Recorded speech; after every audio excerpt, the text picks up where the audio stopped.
So I'm going to be ranking my dad's top 10 favorite movies of all time.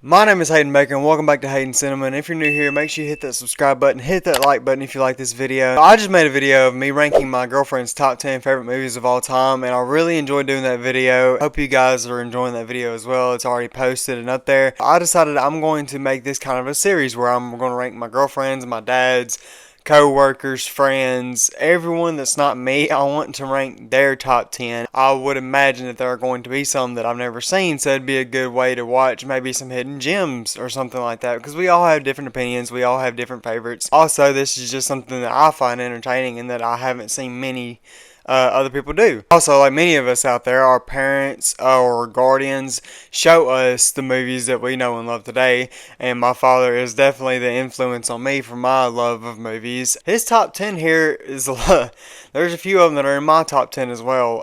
They're pretty popular picks. So with that being said, let's get right into it. Starting with my number 10 of his list is going to be Beetlejuice. Now, I'm not a big Burton fan. I do like some of his movies. I'm not a fan of the stop motion. I've always appreciated his movies more than anything. I really love Edward Scissorhands. I've never really cared for more of even the, I guess, kid movies. But Beetlejuice is a classic, and like most of us, we kind of grew up with it. But I've kind of fallen out of love with it. I still have tons of nostalgia for this movie. I can put it on and watch it and still have a good time, but it's nowhere near one of my favorites anymore. It was when I was growing up, but with my dad, he experienced this movie when it came out, and so I understand why it's in his top 10. Coming in at number 9 is a pretty underrated buddy cop movie with Damon Wayans and Bruce Willis called The Last Boy Scout. This movie is it's a pretty good movie in my opinion. It's not one that I just absolutely loved growing up. I didn't watch it a whole lot, and it's honestly been a long time since I've watched it. I couldn't find it on anything. I was wanting to maybe rewatch it. I couldn't find it on anything and didn't feel like renting it, but I think I remember enough to know how I feel. But yeah, it's one of your classic buddy cop movies. It's not as funny. There's comedy in it, but it's not like Bad Boys, Lethal Weapon, Rush Hour, 48 Hours. It's not like that, but it's more on the tense side. But it's still a great movie. Damon Wayans is awesome, and so is Bruce Willis, and they do have pretty good chemistry together, so it's a really good watch. I'd go give it a watch. Coming in at number 8 is going to be The Evil Dead. Now, funny story, the first Evil Dead movie I've ever watched was Army of Darkness, and I loved it. And there's this like inside joke with me and my dad where when me and my little brother were really little, my dad used to watch Army of Darkness all the time. My mom hated the movie and she would call it stupid shit, but she would call all of his movies stupid shit. Whenever my dad would go to put in Army of Darkness, me and my little brother would go, "Dad, are you watching stupid shit?"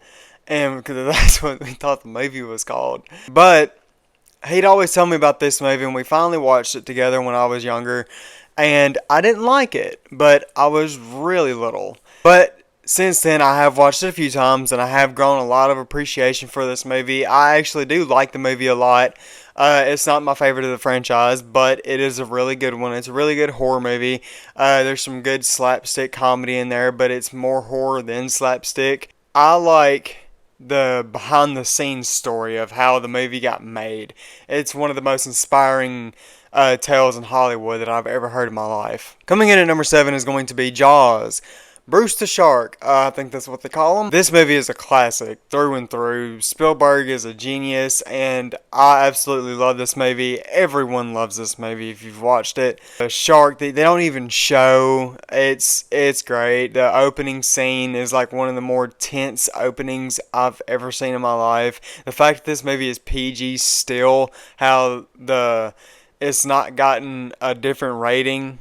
But you go back and look at it, it's like there's really not any nudity. There's not a whole lot of cursing. It's just nowadays they'd make something rated R for how tense it is, and so you would assume maybe they'd re-rate this movie, but they haven't, and it's still successful in any generation and has caused a generational fear of the water. Like you can't debunk this movie for anything. It's perfect. Coming in at number 6 is going to be my favorite Quentin Tarantino movie, Django. This is also the first Tarantino movie I've ever watched. I'm pretty late in that game. I love Django. I adore it. It used to be in my top 10 of all time, and then I kind of bumped it down to top 15 because of rewatch value. Even though I've watched it 100 times, it does go down for me. I get kind of tired of...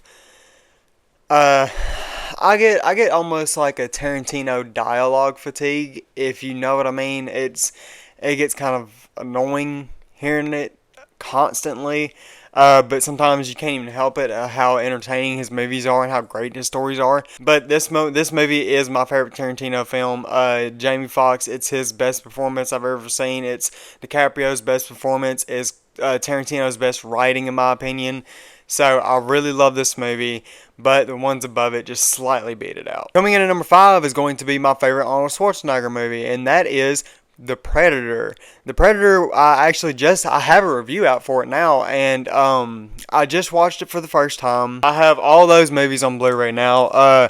I've been wanting to watch and do a review series. I have my Predator review out, and it was a first time watch for me, and I really, really, really love this movie. This is, again, my favorite Arnold Schwarzenegger movie. It's his best performance. It's the only Schwarzenegger performance that I've seen where I don't see Arnold. It's not an Arnold action flick or horror flick or genre blender.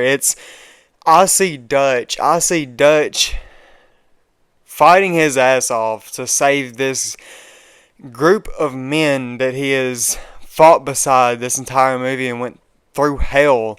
And, you know, the group's camaraderie and that military mindset, it is a bit of a cockfight, you know, measuring contest throughout, but there's something there that's really unique. I really enjoy this movie. I absolutely adore it. It is one of my favorites of all time. Again, not in my top 10, but definitely top 15 or so. Coming in at number 4 is going to be A Nightmare on Elm Street 3, Dream Warriors. This is my favorite Nightmare on Elm Street movie. It is the best Freddy we ever get in the entire franchise, in my opinion, and it got the mixture perfect. The group of kids in this movie are fantastic. Their relationships together and friendships and the fight that they go through together, and how when they're in the dreams they all have these powers and they use them and they learn how to control their dreams rather than let their dreams control them. I think it's a really great cheesy 80s slasher that has some really good undertones, but also Robert Englund's best Freddy performance. Now my top 3 for this list and for his list are pretty much the same, and it is in my top 10 of all time. So these 3 right here, you can pretty much almost swap them in any order, and they'd mean the same to me. Coming in at number 3 for right now is going to be Die Hard, my favorite Christmas movie. It is a Christmas movie. I don't give a damn what anybody says. This movie is fantastic. I remember watching it for my first time when I was probably 15 years old. And I probably watched it like 3 times, and then I had a couple friends come stay the night, and then I showed them this movie, and even they loved it. So yeah, this movie still holds up no matter what age you are, and is one of the best examples that throwaway dialogue can be. It can matter. In the beginning, you got when he's on the plane, dude's talking about taking your shoes off and rubbing them against the carpet, and it kind of helps with the jet lag and the nerves and everything. And then when the situation happens and Hans takes hostages, you got John McClane running around the building and he's barefoot. And I've seen people complain, why is he barefoot? It doesn't make sense. When did he lose his shoes? And it's the movie explains that. They wrote that in to make our main character more vulnerable. He's very vulnerable. He was getting comfortable, getting ready to relax, to see his wife for Christmas. He's not only trying to save this plaza, he's trying to save his marriage. And it's a beautiful movie. It's a beautiful script.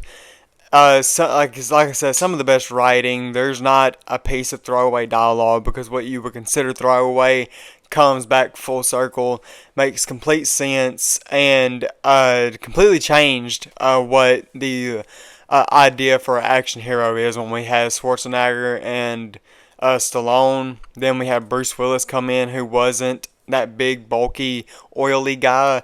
He was different. He was your average Joe. And he came in and kicked ass. And in my opinion, it is the best action movie ever made. Coming in at my number 2 is going to be The Lost Boys, the best vampire movie ever made. This is my favorite. I grew up watching this movie. I absolutely loved it. Fell in love with Corey Haim and Corey Feldman. And there's some really disturbing and just awful things that happened to them two growing up. As far as their movies go, I love everything that they're in together, like from Lost Boys, License to Drive, stuff like that. I really love those movies. Those type of movies in the 80s really brought out not only what it looks like to be a kid, but how it feels to be a kid and that adolescence and just growing up, making mistakes, and then overcoming them and going from the underdog to coming out on top. This movie is fantastic. It's creepy in some parts. Jason Patric and Kiefer Sutherland are amazing. And Lost Boys is a movie that I grew up watching religiously. Me and my brother both. We watched it non-stop. Looking back now, I don't think there was a time that we watched it without each other for a long time. Now, we might have when we got a little bit older, like around our late teens, but as far as I can remember, I don't think there's a time we ever really did watch it without each other until we moved out. Coming in at my number 1 for my dad's top 10 list is going to be Seven by David Fincher. This is David Fincher's best direction. It's his best script he's ever written.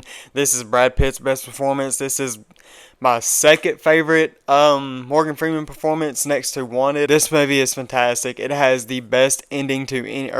I keep saying best. I'm saying my favorite. I apologize. Subjectivity here. It is my favorite ending to any movie ever. It is twisted. It really didn't even hit me that. Also, this was the first watch for me too. But when I first watched this again a few months ago, I was really fortunate that this movie was not spoiled for me at all. I actually knew nothing at all. I knew David Fincher, I knew Brad Pitt, Morgan Freeman, Kevin Spacey, and I knew the line "What's in the box," but I didn't know any context around that. And when I first saw this ending, it didn't hit me right away. It's one that hit me way after, like, when I went to bed that night, and it scared me. It had me thinking all kinds of things, and I was just terrified. It made me sick.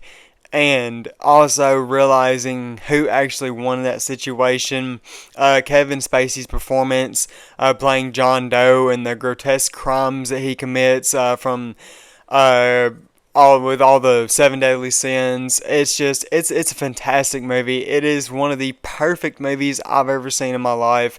5 out of 5 all the way through. It's one of the very few I've ever given a 5 out of 5 to. It is perfect through and through. The runtime is amazing for me personally. I love the subgenre of that type of thriller that's come out since then, much like the Zodiac and stuff. So I love this movie. I love majority of these movies. If not, I like 2 of them and love the rest. So, Dad, this was a really good list. Please let me know what you think about these movies down in the comments, and let me know what your top 10 favorite movies of all time is. Like I said, I am going to be doing more of these, so please keep an eye out for that. And I'm going to be watching some new releases here soon. I'm going to have reviews out for those. Make sure you hit the subscribe button, hit that like button, hit that notification bell. That way you stay up to date with all of my posts. You can follow me on all of my social medias. They'll all be linked down in the description. And I hope you enjoy watching this video just as much as I enjoyed making it for you. And I'll see y'all next time.